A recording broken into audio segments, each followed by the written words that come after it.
course, you're done playing now. You talk a little bit about your NFL career. I know it was cut short, and you wanted it to be with some injuries and things like that. But how was that experience for you being in the National Football League? Yeah, it was. It was a great experience because I was able to experience both sides of the perspective. I came in hot, drafted, and saw some success early on. Got to go to the Super Bowl, and then right after that, I went from the pit house to the bench, and that was very hard. It was very difficult, and I was able to find out the things that really meant something to me, and I found out what my true character was like.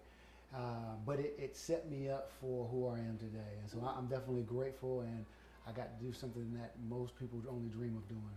Now, I know you said you were a young boy, and watched you grow up, of course, shy, quiet, never spoke much, and now you started a church called Generation Church. Basically, you could be a pastor, a bishop, whatever you call. You oversee the church. Talk about how God inspired you to you said you're calling now that's in your life.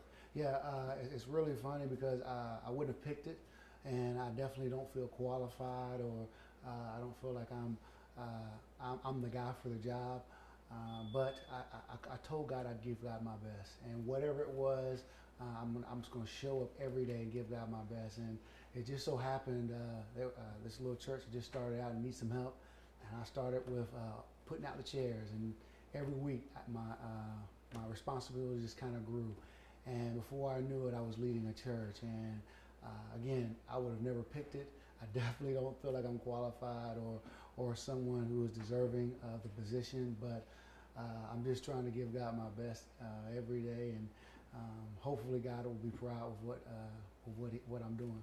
Another key thing that you're doing that I think is also cool. One thing I loved about being a Christian in ministry is building an interracial church, a church that's going to represent or reflect what heaven's going to look like, and that's the goal of Generation Church. Absolutely, man. I think the kingdom of God is going to have every tribe and nation there, and we're trying to be a church that reflects heaven. We don't do everything right, but we are focused on being diverse, and we work really, really hard on that. And also, we want to be a church that welcomes everybody. From the saint to the complete lost, because no one is perfect, and I believe that God loves everybody. Everybody is God's creation, and so we want to welcome everybody into our church. We do have standards and we do have convictions, but we let the Bible do the judging. We don't judge anybody. Part of when you're in that role, of course, being the head of a church or leading a church, you got to have a helpmate. God gives us a strong helper. Your wife, Jessica, played at Florida State as an athlete herself. Matter of fact, just went into Florida State Hall of Fame, right? Yep. As a softball player. And I know both of you guys are athletes, of course. Who's the best athlete? Because, she's in the Hall of Fame, Mike, I'm just saying. Yeah, by far. She has me hands down. She has her own case down there at Florida State. They know her more so than they know me. And, she won the Honda Award, which is the equivalent to the Heisman Trophy. So I can't touch her. I hope my kids get her athletic ability and hopefully my size. So she is definitely the athlete of the family. Now she's training, and of course she does training right here at your location. Yeah, she does private instruction, mainly pitching lessons, but sometimes she does hitting lessons as well.